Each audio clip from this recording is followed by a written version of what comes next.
Hello? Hey Josh, how you doing? Jem. Are you still the drummer guy, are you? Yes, I am. Is there a story behind that, can I ask? Oh, absolutely.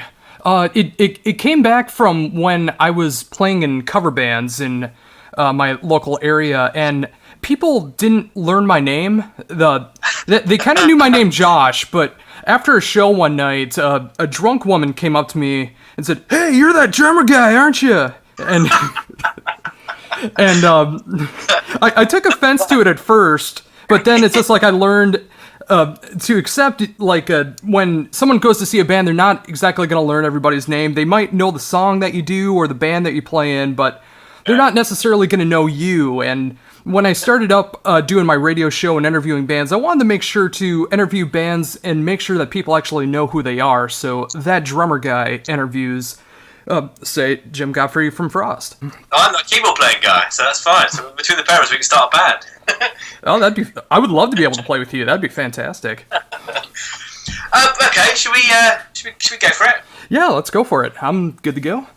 Okay, so am I. All right. Well, thank you for taking the time to do this interview. I've been waiting so very, very long to be able to talk to you and be able to discuss anything that you are doing, and what better way to do it than the upcoming brand new album from Frost, Falling Satellites, which will be coming out in May through Inside Out. I guess the first question I gotta ask is, what made you want to return back to Frost? I kind of got summoned. I didn't set out to do it. It's this weird thing with Frost. I say this all the time. It's Frost. I'm not in control of Frost. Frost kind of is this thing, and occasionally it goes, Godfrey. And I have to. When I get the call, I have to answer. And it kind of was this. It was sort of. I'd been writing stuff on and off for a few years because I've been busy sort of building up a couple of businesses and growing children. And it's been really, really busy, and so I kind of haven't really thought about it before. And then sort of halfway through last year, I was kind of looking at some songs. I'd been working on a sort of a side project I was going to do on my own, a thing called Clouder, and it was basically I'd been working on these tracks quite quietly, thinking, oh, this is quite good. And then they just suddenly they all just turned into Frost songs. And so it was a sort of weird thing. I just thought, well, this is, these are great. I really like these, and I could hear them being done by Frost. And so it was a weird sort of thing where nothing was happening very much. And then I was having fun writing some bits and pieces. And then suddenly this whole Frost album kind of went bang, and it was sort of like I say, I get called. I don't decide to do it. So I had to I had to basically get involved. So I rang up the other guys. I rang up John and Nathan and Craig and said, I said, it's me. You haven't heard from me for a while. Would you be up for doing some Frost stuff? And all of them went, yeah, absolutely, brilliant. So I finished writing all the bits and pieces I had. I'd written some stuff with John, a couple of songs, sort of I think the year before. And we all kind of piled up to town and we tracked it in a studio and we put it all together, and it was suddenly it was all finished. So it's kind of been a very sort of frantic ending, but we just got the call. Frost gave us a ring and we had to answer, basically. Oh, so very cool. And, of course, a very interesting tidbit about this is that even though it's the longest-running lineup of Frost that's on the album, it's the first time that it's been in a recorded format. I know, that's entirely my fault. But it's kind of, I think this lineup's been about 6 years old, this version of the band. And we kind of, we've kind of always talked about doing that, but we've always been, the songs haven't been ready or we've been very busy. Craig's now very busy with Stephen Wilson, obviously, and John is perennially busy, and I've been very, very busy. So it's this kind of thing of we've always been in touch. We're like a band of brothers. We're old friends now. And it's the sort of thing of it's like if you have friends where you have a conversation and maybe you don't see them for a year, then you see them again, and you pick up that conversation immediately where you left off. It's like it's been that sort of thing. So it was just really nice to finally get these guys recorded down, because I do think it's the strongest lineup we've had, and they are incredible musicians, and it's a privilege to that they even let me sort of make them play the songs I write. Oh yes, and I can definitely tell from the few listens that I've gotten to have of the album so far, it definitely feels like everyone that's playing is definitely playing their strongest to their ability in the new album. Yeah, definitely. I mean, there's I hope there's also, you can sense that there was an awful lot of laughing going on. We do tend to have a bit of a laugh when we're recording stuff. Nathan kind of did his stuff because of the way his life is structured. He did a lot of his stuff remotely, but he and I had a very, very sort of ongoing dialogue. He would basically, I would send him these strange demos, half finished unfinished demos and say, "Can you be brilliant?" And he'd go, "Yeah, all right, no problem." And then about sort of 2 days later, this this incredible bass part would appear, emailed to me, and literally it was the case of I would take the bass part that he did and I would literally just dump it in the track, and that was kind of it. And it was, the whole thing has been like that, you know. And then we went up to Strongroom in London to record Craig's drums. We did it over, I think it was 2 days, I think. And he was just so prepared and so on his game that it literally was, you know, he'd play everything 3 times, each song 3 times, and there'd be so much stuff, you know. It was just everyone just performed. It was kind of a real privilege to kind of watch these musicians doing their stuff, really. Yeah, I mean, I definitely got that feeling from it, because it definitely sounds like a very positive album, at least musically, with not even going into the lyrics about it. Just like the music behind it seems very happy and very positive, and I like hearing that this time around. I think, yeah, that's the thing. I mean, the second album's quite dark and grumpy, and I think this is a much kind of more cheerful album. I mean, the first album's quite cheerful, I think. It's quite sort of joyous thing, and I think this has more in common with Million Town than the second album, I think. And it's sort of the message. Yeah, I mean, the lyrical message, even though on first listen, kind of it seems like it's quite dark lyrically, it is actually a very positive message, which is, you know, enjoy life while you've got it. Yeah, and I think that's a great message for anyone who listens to it, because just like you mentioned in the press release, you know, it's just like, we're here for just such a very short time. We got to enjoy life while we have it. Yeah, exactly. I think that is the thing, because it's kind of a lot of bands, and I'm not saying whether it's a good thing or a bad thing. It's just a lot of bands tend to focus on, and we've done it in the past. They tend to focus on the kind of the darker side, and we're all going to die. And I think it's kind of quite nice to. And this came for me personally at a very dark time, because this was the middle of my dad died, and it was all kind of right 4 weeks ago before we finished the album. And so the kind of thing, it all became very personal kind of experience for me, and it was this thing of seeing this old gentleman, you know, lying. He'd just gone. It was this thing of looking back at his life and just thinking, you know, and I suddenly for the first time got a real sense of how small our lifespan is in the global scale of the universe. And it just it was a very positive experience, and even in the darkest of times, it really is that thing of, you know, we really should just sometimes not get so bogged down in what we read in the papers or see on telly, and just kind of, you know, enjoy a beautiful sunset, all that kind of stuff. I think it's important. And maybe I'm just getting old, but I think, you know, these things are important. Oh, very much so. I mean, I think it's very important for anyone to do that. I mean, especially everyone in life definitely goes through some dark times, but people also are able to have the more positive times in life as well. You can never take that stuff for granted. Yeah, exactly. I think it's about, you know, I think it's, sometimes I wonder whether the world kind of tries to condition us into focusing more on the bad things, and maybe, you know, you don't get a newspaper that's full of good news, and I think that, you know, it'd be lovely to have that, wouldn't it? Oh yeah, it'd be great. But it doesn't sell. That's the thing. You know, there's kind of, it's bad news. It's you're gonna, you know, you're gonna catch this terrible disease, and this will happen. And if you don't do that, then birds will fly out in the sky full of flu, and it'll all be terrible. And if you don't do that, then, you know, and it's kind of, there's such a barrage of bad news, and you suddenly realise that if you actually believed everything you read in the papers, you know, it would be a very miserable existence. And so I think it's kind of, I'm trying to sort of strike a blow for for you know, enjoying life while we're here. And it's a great message to do too. And again, just like for everything that you just said, and so specifically in 2016, we need that positivity back in life, because everything does kind of feel dark around the world right now. When you just look at the newspaper, you watch the news, you look at social media, everything feels very dark. So we're in need for that positivity to come back. And if Frost can help with the revolution of getting the positivity back, I'm all for it. I'm spreading love through the medium of hemi, semi, demi quavers. I am all in favor of that.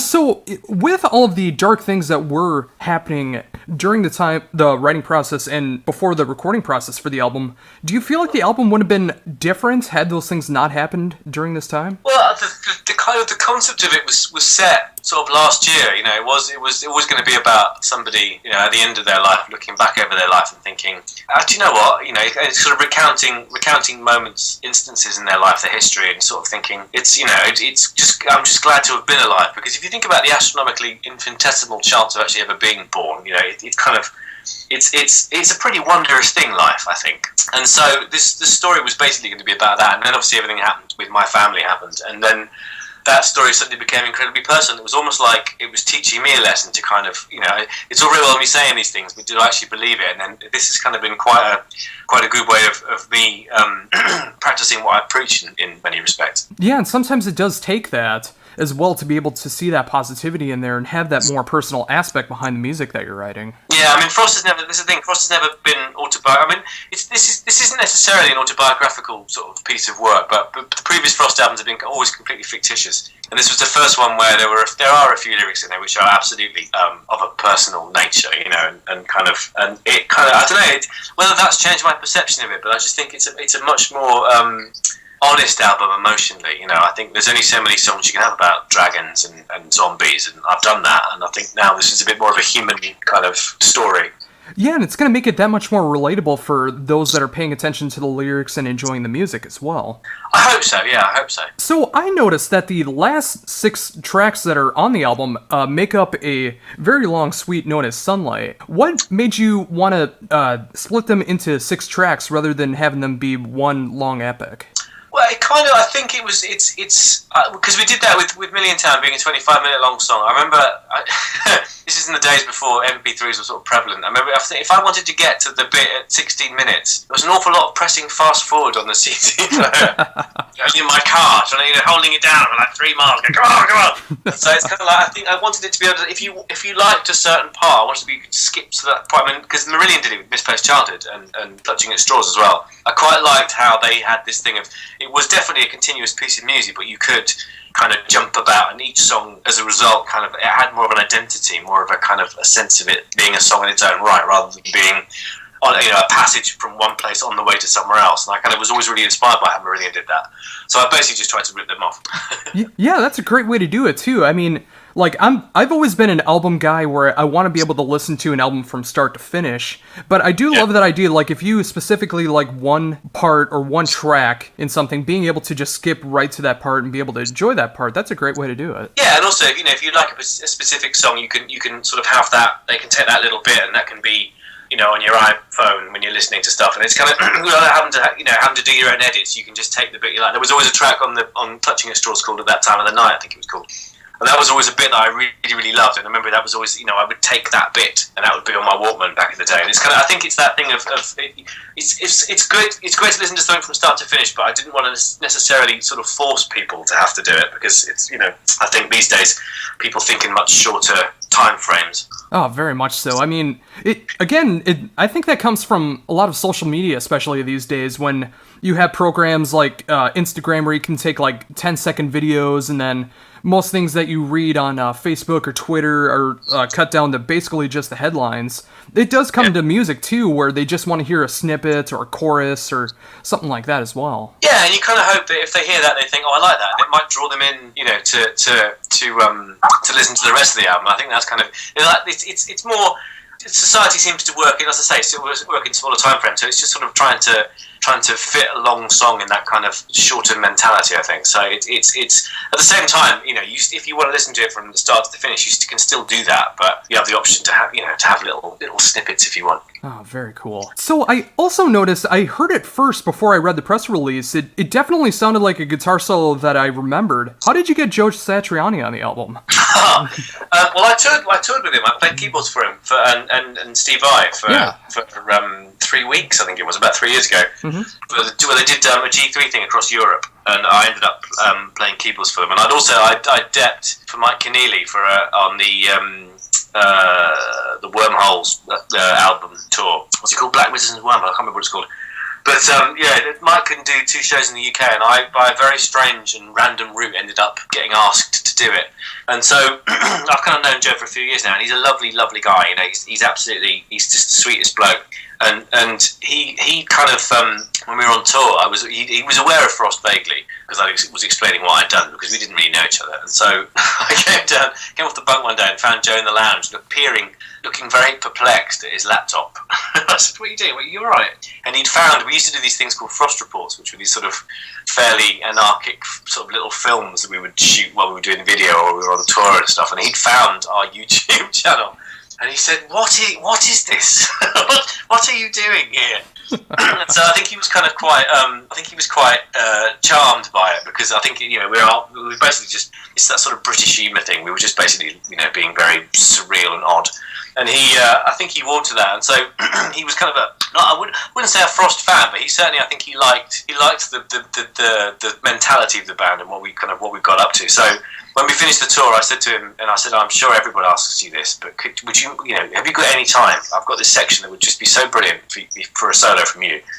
And I think had it been like a sort of straightforward rock track, he might have said no, but it was quite electronic. There was there was a lot of synths and sort of bass and synth bass and stuff. And I think he kind of relished, as I did, that kind of the chance to juxtapose his tower of sound against this quite electronic backdrop, because he doesn't normally do that. And I explained to him that was entirely the reason why I'd chosen that bit of music for him, and I think it's one of the reasons why he also agreed to do it, because it sort of challenges people's perceptions of A, that style of music, and B, Joe's playing. And it was a really nice sort of unusual marriage of sound, I thought. Yeah, and I couldn't imagine a more perfect solo than what Satriani did on the track. It just fits so perfectly with his style, and I recognized it about 4 or 5 notes in. Is that Joe Satriani? And it's like, I look up, wow, that really was Joe Satriani playing that, and it was so cool to be able to see that. Well, it's the thing. I'm not a huge fan of getting guests on albums, but I just think in terms of Joe, it's just sort of, he's such an icon and such a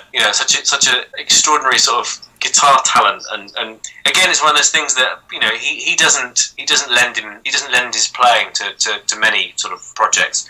And so, it was a fabulous honour that he even agreed to do it. But again, everything he played was just completely relevant, and he listened to. He didn't just blow a load of notes. He's playing a really thoughtful piece of work, thoughtful solo. And I just loved that about his approach. It was really, really measured, and it's exactly the right solo for that bit of the song. So, did he send that into you? Did he have anything originally, and then you had some pointers for him, or did he just send one track to you and you just loved what you heard? Yeah, I sent the track over to him. I didn't hear anything for about sort of 2-3 weeks, and then he sent this thing back, and I went, "That's it. There it is. Thank you very much." So that was it, yeah. Oh, that's kind of what you hear is what he did, what he played. Oh, that is so cool. So, with being able to jam with Satriani, what would you say is the biggest thing that you learned from playing with him? He's very. There's him and Vi. They're very, very different sort of band leaders.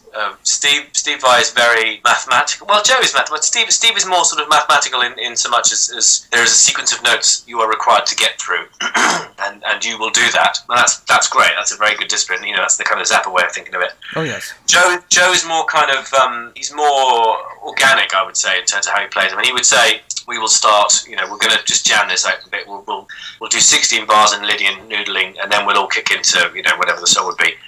And he was much more giving as a sort of band leader. He'd let you have your moment, whereas maybe Steve was a little bit more regimented as to what was required of you. I think, Joe was more of a communicator within the band. It was brilliant experience playing both of them. I learned such a lot from both guys, and both absolutely lovely people.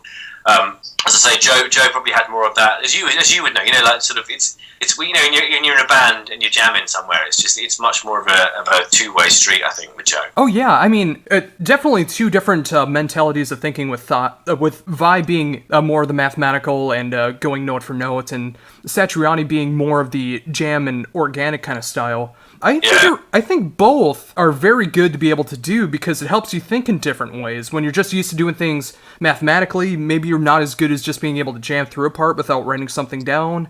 And then vice versa, being able to just jamming things out more, but making your mind think a little bit more when you write things down note for note and trying to get that down exactly. It opens up your mind to different ideas. Yeah, definitely, and also because of the G3 thing, because it was, I think it was, Steve would go on and we'd do a 45-minute set, and then Joe would go on and do a 45-minute set, and then there'd be like a jam thing at the end, and it was that thing of, you had to have both hats on each night, and it was quite interesting. Sort of, you have to psych yourself up differently for each set, because it kind of, it was a different musician was required of you for each performance, and so it was brilliant to kind of have that discipline each night. And there were a couple of nights where I would, drop a couple of notes and I'd get the infamous and famous Vide stare of death. And so it's kind of, and then similarly I would do that with, I did a couple of times with Joe, and Joe was a bit more forgiving, but he did sort of take me to one side and say, you need to sort of just keep an eye on that. So it's two different approaches. And again, as a musician, it just was so brilliantly kind of educational for me. I came off the back of that tour just a much better musician, and I couldn't have done that with lessons or anything. It was the experience of doing it that kind of sharpened me up like that. Oh, very much so. So with that experience of being able to G3, how has that affected your songwriting? It didn't really affect it at all, because the thing is, because those are kind of instrumental acts with Steve and Joe. It's kind of I'm more of a, they are melody driven, but I'm a kind of a singer as well as a keyboard player, and I'm very much about sort of songs, and so I think it probably I don't think it affected me. It didn't affect Frost in any particular way, but I think it just sort of maybe made me re-aware again. Like as with Million Town, there was some quite involved instrumental sections. I think it kind of reignited my enthusiasm for doing stuff like that, which is why I think on this third album there's more moments that are kind of more involved instrumentally. So I suppose if there is any influence, it would be more of a kind of reawakening of my enthusiasm for doing passages like that. Yeah, I was going to say, with the new album, instrumentally, I really appreciate the diversity that's going into it this time around, because there are some very poppy, catchy moments. There's some great progressive odd time signatures that are going on, some darker moments as well, but I just love the diversity that's going on along with it as well. Was that something you were setting out to do with this album, or did that just come organically to make it as diverse as it sounds? Yeah, I think kind of it's probably deliberate, because the thing is, I think what's brilliant about prog fans and prog listeners and people who appreciate progressive rock is the fact that I think it's like there's always that sort of Roald Dahl, the writer Roald Dahl, and he used to say that children love to be scared, and it's kind of, I think these days it's that thing of, we kind of wrap our kids up in cotton wool and kind of go, it's you can't watch that, all this sort of thing, and that's fine and fair enough. But I think sometimes children do love to be scared, and I think similarly with progressive rock, I think progressive rock fans and people who appreciate progressive rock like to be challenged. They like to have things that are outside the norm and make them question stuff, and they might not like it, but they will listen to it and form an opinion. And I think that prog fans are very, very unique in that respect. They are open to be challenged, and I think enjoy it. And I think that's the thing with doing stuff on the album that's as diverse as it is. I thought, let's give people something to kind of chew over. Let's do a really electronic track. Let's do something in 15, 16 or whatever it is. And kind of and do all these different elements and have a very electronic song like Lights Out, and then have something that's equally kind of jarring as Tower Block. And so I think it's kind of no one yet, this is early days yet, so there's plenty of time, but no one yet has kind of said, I can't listen to this, it's just too weird. Everyone's kind of gone, I love the fact that you've done all these different things, and then that's really rewarding, and it repays my faith in I've always assumed that prog rock fans are intelligent and an open-minded bunch, and absolutely this has proved to be the case so far. Well, I'm glad to hear that, because I definitely wouldn't lie to you if I wasn't enjoying it. there's definitely moments on there, the first time I was listening to it, and Tower Block is a great example. I was not expecting the left turn that it makes in the song, and it just I was listening to it in the background just trying to capture it, and then when that happened, it just made me do a quick stare at my stereo just to make sure that it didn't switch to a different track or something like that. And I love the way that it comes out sounding so natural for Frost as well, being able to hit all of these different dynamics, being able to do something like you do in Tower Block, getting as heavy as you do with Raging Against the Dying Light blues and 7/8, and everything that goes on with it. It sounds like a definitive Frost album, and I love that. Well, that's very kind of you. That's kind of how I feel about it. I think it's the best thing we've done. I know everyone always says that about their most recent bit of work, but I do think we sorted out our sort of our growing pains. I think the second album was definitely a case of growing pains, and we seem to have settled down now into a sound. I think this is probably more the sound of the band than the second album is. I think generally, and I think it's more in keeping with the first album, but it's still moved on enough, I hope, to not be boring, Oh yeah, absolutely not boring. And my favorite albums are the ones where once I listen to it a few times, I try to either air drum or play on my electronic kit along with the drums. And I love an album where I still can't get it after a few times, where there's just that many different changes, because it forces my mind to think in a different way that I hadn't before, and this album is definitely one of those times where I feel like I'm going to be able to get it, and then it just switches on me, and I love that. That's very kind of you. I mean, life's a bit like that, isn't it, I think? Oh, very much so. Just as soon as you get comfortable, it's a quick left turn. Yeah, exactly. No, that's very kind of you to say. I appreciate it. Oh, absolutely, no problem. Of course, with Experiments in Mass Appeal being such a darker album, are you still able to enjoy the album as much as Million Town or the brand new album? Yeah, I'm gonna be remixing it and remastering it next year. Just very because cool. I think it's suffered from production in a hurry, and I think the songs hasn't necessarily been given the right vehicle with which to work. And it was all done in a bit of a hurry, and I don't know. It's a funny album to look back on, because it's kind of, at the time I was very, very pleased with it, because I was trying to basically be like the Foo Fighters, and it kind of, it does sound quite trashy in in that respect, but it kind of I wouldn't mind going back and just having a little tweak with some of them just to get a bit more clarity into the mixes, I think. Oh, sure. Yeah, because I discovered you guys in 2007, so all of my friends who were in the prog were already in love with Million Town, and I missed the boat on being able to hear that first. So when Experiments in Mass Appeal came out, I was so excited to be able to hear it, and I still very much enjoy the album. I mean, I love all three albums that are out so far, but yeah, I mean, being able to hear what you can do with it when you have more time in the production, it's going to be very cool to hear that. I think so. I mean, tracks like Toys I still really, really like, and I even like the title track, even though nobody else does. But it's kind of, I'll come back to that and see if I can sort of make it a little bit more palatable, shall we say. So along with that, for the rest of the year and 2017, is there any other Frost news besides remixing Mass Appeal? We're doing a little UK tour this summer. We're focusing on the UK this year just because of logistics, because of Craig's schedule with Stephen Wilson, because he's very, very busy. Oh, sure. Mm-hmm. So it's kind of we've got about as much as we can get out this year in terms of live. But next year we want to try and get to Europe, and if we can get back to the States, that'd be great, because it's been years since we've been back. Oh, I would love to see that. Well, yeah, absolutely. It'd be lovely to get, because we did get the reception we had when we did Rosfest. It was just the kind of tidal wave of goodwill was so humbling and brilliant, and we loved that. So it'd be lovely to get back. Oh yeah. But I suppose it's kind of then probably we've still got quite a lot of songs left over from this sort of set of songs. So it might be I'm in two minds yet as to whether just to do it as an EP or maybe write some more songs and kind of form a fourth album from what we've got. I don't know yet, to be honest. I can't say either way. I'll let you know when I know. Oh, very cool. And when you get that up, I would love to be able to talk to you again to be able to help promote that next release. Absolutely. No, I mean, listen, you're a friend of the band. You're always welcome, my friend. Oh, fantastic.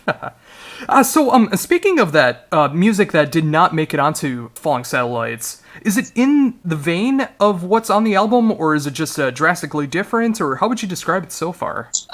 That's a good question. It's probably it is different, I think, because the songs that got picked kind of ended up they very much fitted the theme of the concept of this one. I think the next one would have to be, if it was anything, it probably wouldn't be a concept album. It probably would actually just be a collection of songs, which is kind of, for us, is kind of, at the moment doesn't sit quite comfortably with me, because I kind of like to have a story. So I don't know. I mean, as I say, it's really early days. I can't really sort of come up with a definitive answer as to what it'll be like. But they're kind of the same sort of vein. They might be slightly more out there, so I don't know. I might have to sort of tame them a bit before I feather them up and send them out. Oh, it definitely makes sense. So with all the work that you've been doing with Frost and everything outside of Frost as well, with family and outside work, have you had any time to be able to sit down and enjoy any music lately?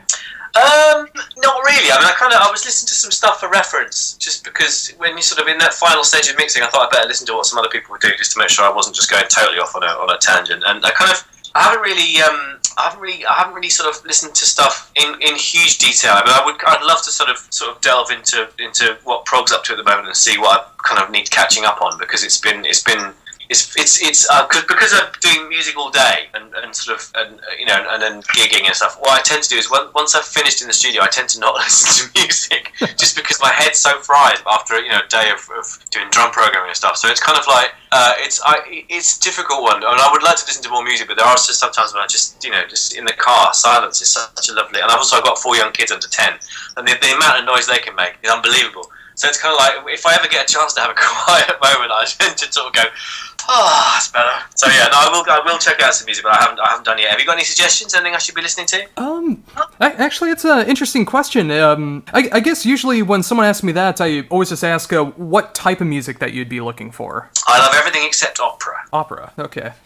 No opera. Anything else is fair game, but no opera, please. Okay. I've been listening to a little bit of everything lately where I'm especially like Frost and the diversity that's going on with Falling Satellites. I've been looking more for bands that are doing more of the diversity in their sound as well. And I've been hearing that a lot more lately, sometimes with the heavier metal as well, being able to get into different genres as well, not just sticking to just being heavy all the time. And then also some of the lighter, more prog rock bands also incorporating some heavier stuff as well. I think Haken are quite good. Haken are they've got quite a lot of, there's an electronic element sort of with their latest stuff that I've heard so far. And that's quite interesting. I like the way there's a lot more light and shade sort of starting to appear, I think, in bands. And they're getting less scared to diversify. I think that's, that really helps. Because I don't think anybody listens to just one type of music. So it's quite nice to hear bands, being able to incorporate more of their varied influences into the stuff that they do. Oh yeah, and I appreciate that so much because you shouldn't be afraid to add some electronic moments if you're not an electronic band. You shouldn't be afraid of doing some prog rock or post rock or lighter or heavier stuff if that's not your forte in the band. Experimentation is always a good thing, and even if the ending result isn't always the best, it still opens your mind up to create new music that could potentially be even better than what you've written in the past. Yeah, I think so. And you kind of, like even dubstep, even though dubstep is just terribly cliched now, back in sort of 5-6 years ago, it was genuinely exciting because it was kind of like rock with synths. It was really interesting, and the programming was very intricate, and sort of drum and bass has come as a resurgence out of that. And bands like Pendulum, who kind of fuse guitars with drum and bass, and and again, great melodies. I think people are kind of getting there are less boundaries now. And I think even with people who listen to music, I think people are much less these days. In my experience, they don't sort of go, I don't listen to that. That's not what I listen to. I think people are much more kind of open-minded about the stuff that they are excited about. And with the dubstep, is that what inspired that whole segment in Tower Block? No, not really. I mean, the only thing about that was just because it's that sort of half-tempo thing. It was more kind of glitch. There was the artist BT Brian Transeau. There was kind of he's been sort of doing the glitchy stuff. It's more kind of sound design. I was more interested in the kind of. And I was very careful to there's no like wobbly bass and stuff like that. It doesn't. I don't think it necessarily has anything to do with dubstep other than the fact that it's kind of that half-time sort of feel. But I did want to have that because it sort of doubles up in tempo. And it was more the fact that with that production, I could suddenly have little moments of complete silence, which I think was quite striking. You go, it's sort of it was more about having the tempo was right to be able to get those kind of little production tricks in, rather than it being this is my Frost's tribute to dubstep. Well, that definitely makes sense, and I'm glad you brought up the glitch element to it too, because I think that's what makes the electronic music so much more interesting, is having those little glitches on there that are not necessarily something that you can just mangle with a drum machine, but where it takes a lot of effort to be able to make that sound right, especially in a band that's not just electronic. And I think another band that's done that great this year is a UK band known as Haken. They have a song off their brand new album called The Architect, where they have a whole 5-6 minute moment where it starts off with this glitchy electronic moment, and then it just gets heavier and heavier from there and turning into real instruments again. It's really cool. Yeah, exactly. I think that's the thing. It's they're all sounds to be played with these days. I mean, you think about how in the 70s, synthesizers first appeared. It's the same kind of thing, really. People were kind of going, what's this strange thing? And then you suddenly realise what the capabilities of what they could do, in amongst guitars and drums and bass. And I think computers are kind of having that similar effect now with all kinds of music, not just prog. I think we're suddenly using them as instruments in their own right, rather than just being ways of recording the music, and that's exciting. And how has that affected you when it comes to playing the keys?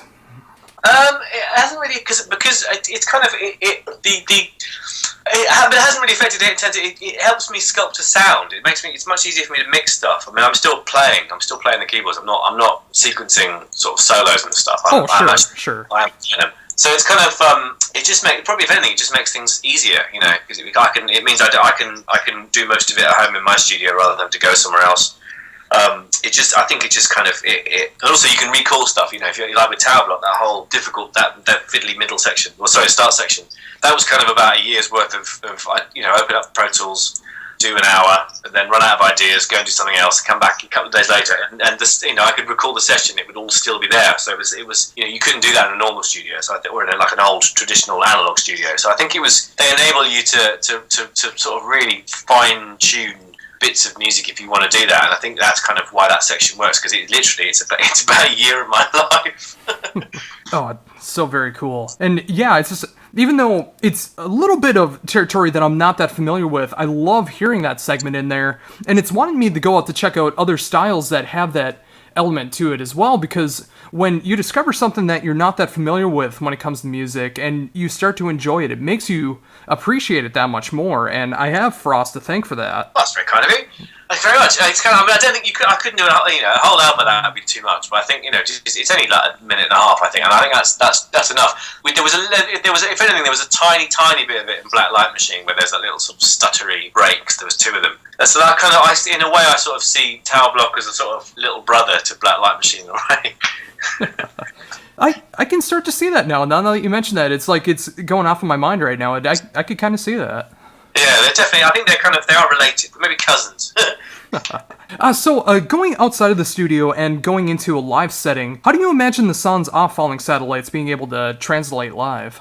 I think I'm working out now because I'm sort of I'm programming up for the gigs at the moment, and I've decided to not try and replicate them, you know, like absolutely verbatim. I don't want to kind of do I'm not interested in kind of rocking up on stage and basically hearing the album again. I want to do things slightly differently, so we might extend sections. I was always a very big fan of how 8 Bites would change their arrangements live from what they did on the albums, and so it's going to, I think, hopefully we'll have some different bits, you know, things will be extended or explored a bit more, and we'll change some of the instrumentation so it works live, because they're quite layered productions, and I think you don't need so many layers live. You just want kind of a bit of enthusiasm, and you know, you want to see the guys playing. So I think they'll probably sound more like a band playing rather than a sort of recital, I think.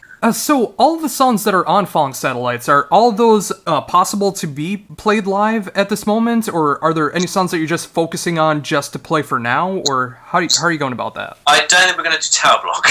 So I think that'll be, because I think the problem with that is because it's such a sort of choreographed opening section, that sort of the technical bit. I think it's going to be really hard to do that live. So unless I can work out something for next year, because what I don't want to do is have that section where basically it's me and Craig doing a little workout, and poor old Nathan and John are sort of standing around looking at each other going, this is nice. So but it's such an integral part of the song, we can't cut it out. So I'm kind of I don't have a solution yet as to how I'd love to do it live, because I think it would be really enjoyable to play, but that section is a bit of a stumbling block. Yeah, I can imagine. I mean, unless you just have all of that playing through a laptop or something like that, the only way to be able to do that is to find a way to be able to translate it live, and I think that would be much more exciting to hear that rather than just hearing that segment played through a laptop. Yeah, I mean, that's the thing. I was always mindful of Queen when they did Bohemian Rhapsody. They'd play the song and then they'd all clear off, and I see you little silhouette. And it's basically backing tape. You're thinking, well, that doesn't work, you know. It's kind of, and they couldn't do it live, but of course it's their biggest hit at the time. So it's kind of, I can see it would have to be credible. We'd have to do it justice live. Otherwise, I think it would feel a bit of a fraud, you know. So with Frost having 3 albums and going into a live setting, are you going to be focusing more on the new album, or is all the albums going to have a fair representation? I think that there'll be a slight bias towards a new one, just because I think as musicians it's more interesting for us to play it, and I think it's nice to have some new material. There are songs from the previous 2 albums. But it's kind of, I think inevitably there'll be a focus on some of the new stuff. A, because we're promoting it, and B, I think because, as I say, it's interesting for the audience, I hope, to hear us doing new stuff rather than just churning out, here's Million Town again. So it's kind of there'll be a focus. I think there'll be a focus more on the new stuff. So yeah, I guess just for me, I want to make sure that the band that I'm going to see live is enjoying the songs that they're going to be playing live. So whether that's a band that's just playing the classics or a band playing mostly cuts off their newest album, I just want to make sure that the band is having fun on stage, because if the band's not having fun, that's going to translate to the audience and it's not going to be fun for them. But it sounds like you guys are going to be doing it right. Yeah, we definitely have a laugh on stage because it's such a preposterous music form. You know, we can't go on stage and scowl at people because it's just, you just listen to the music we're playing. You can only really send yourselves up slightly and have fun. You know, it's ultimately we're entertainers. You know, we're not doctors. You know, or physicians. We're not changing the world. We're just trying to entertain people for an hour and a half. And I think we've got a duty to kind of, to do that, to be entertaining. So we prefer to jump around and have a laugh rather than frown. So, have you had a chance to be able to jam out any of the new songs live yet? No, yeah. Again, because of Craig being away, our first rehearsals are in June, so we're not actually gonna see each other until about 4 days before we start gigging. So we've got 3 days for rehearsal, so we'll probably play around a bit to see what occurs. But at the moment, we're just we'll learn the songs as they are, and then we'll kind of meet up and we'll discuss whether there's some stuff we can do with them, and kind of take it from there. Ah, cool. So there's no synchronized dancing or any jumping that is working out for the songs yet. That'll come right before you guys hit the stage. Lord knows I've tried. No, but I think that probably won't happen. No, unfortunately, not through wanting to. I'd love to get John Mitchell to do a bit of line dancing on stage. It'd be brilliant. Yeah, I can picture that right now. I can as well. Yeah, definitely. Yeah, when you guys do a live DVD and then just like out of nowhere, right in the middle, just like great line dancing and. Yeah, leave it with me. I'll see what I can do. You heard it here first. Yes, exactly. Well, Jem, thank you for taking the time to do this interview. As a fan for almost a decade now, it's been a tremendous honor to be able to talk to you for this long and be able to ask all of these things that have been in my mind about Frost since I've been a fan. And I'm so very thankful to be able to promote the new album Falling Satellites, which comes out next month through Inside Out Records. I hope people are going to love what they hear. I know I definitely am. And again, you guys have just done a fantastic job doing it this time around. Before we go, is there anything else that you'd like to bring up that I haven't brought up yet? No, I don't think so. I just want to I think really the only thing is I'm just so grateful that after 8 years of being away, people have just kind of welcomed us with such open arms again. They could quite happily have said, "You disappeared." Right, that's it. But we've said, "Here we are," and everyone's gone, "Oh, it's so good to see you again." So I'm just really grateful for the kind of the patience and love from everybody. So, it really makes a huge difference when we do this. So thank you, everybody.